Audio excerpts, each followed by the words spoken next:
बताता हूँ भैया का ये राजनांदगांव प्रवास के दौरान विधायक कार्यालय के पर लोगों से मिलने का काम हुआ है और राजनांदगांव की अलग अलग संघ के माध्यम से अलग अलग समस्याएं, कुछ स्टेडियम से जुड़ी हुई समस्याएं, कुछ हॉकी का जो छत्तीसगढ़ राजनांदगांव का गौरव है वो प्रतियोगिता इस बार अभी तक आगे नहीं बढ़ पाया है, तो संघ के लोग आए थे उसके लिए। यहाँ के व्यापारी गण आए थे जो सब्जी बाज़ार में अपना काम करते हैं, अलग अलग एसोसिएशन के लोग आए थे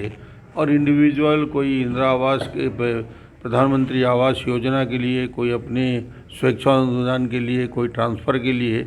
आज सुबह से लगातार लोगों की भीड़ है और ये निश्चित रूप से मुझे लगता है कि इस प्रकार बैठ के लोगों से बात करना मुझे भी आनंद आता है और लोगों से मुलाकात भी होती है। कुछ लोग सिर्फ बधाई देने आते हैं दूर दूर से चल के। हाँ, मैं आता रहूँगा और कम से कम मेरी कोशिश रहेगी कि ज़्यादा से ज़्यादा समय बैठ के बात करें लोगों से। आज ही नए जिलाधीश महोदय ने ज्वाइन किया है, उनसे मेरी मुलाकात भी हुई, आए थे, यहाँ के वरिष्ठ अधिकारी भी आए थे मेडिकल कॉलेज के संबंध में और नगर की बहुत सारी समस्याओं के विषय को लेकर कलेक्टर को दिशा निर्देश भी दिया गया है कि ये इस विषय को लेकर तत्काल रूप से बैठक लेकर बात करें। और जहाँ तक सवाल है विकास के काम, निश्चित रूप से 5 साल में सारे काम बंद पड़े थे। कोशिश हम सब की रहेगी कि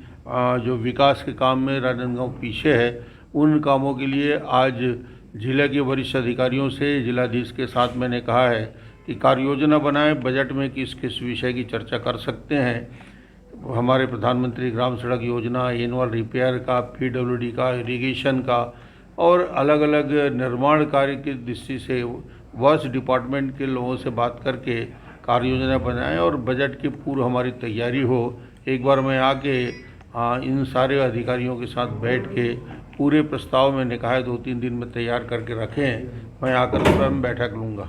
जो भी विषय आएगा और जो भी मुद्दे रहेंगे उस पर सब में जहाँ जहाँ भ्रष्टाचार के मुद्दे हैं निश्चित रूप से वो प्रदेश स्तर में और जिला स्तर में कार्रवाई होगी। जहाँ भी गड़बड़ी है, जहाँ भी इस प्रकार के भ्रष्टाचार हुए हैं, उस प्रकार के सारे मामले को यदि नई जांच करानी होगी तो नए जांच करा के जो भी उसमें दोषी होगा उस पर कार्रवाई होगी। आज भी काफ़ी लोग पेयजल की समस्या को लेकर आए थे कि पानी का टंकी बन चुका है, पाइपलाइन बीत चुके हैं पर कनेक्शन नहीं मिल पा रहा है। मुझे लगता है कि इस बात को पूरी तरीके से एक बार पेयजल के लिए मैं सारे डिपार्टमेंट के लोगों के साथ, जिलाधीश के साथ बैठकर पूरी समीक्षा करूंगा कि पेयजल के लिए यदि पानी की कमी जब नहीं है तो कनेक्शन देने में क्या दिक्कत है और क्या क्या कारण है जिसकी वजह से नगर में सारी टंकी बनने के बाद भी पानी की व्यवस्था नहीं हो पा रही है। आपके शासनकाल में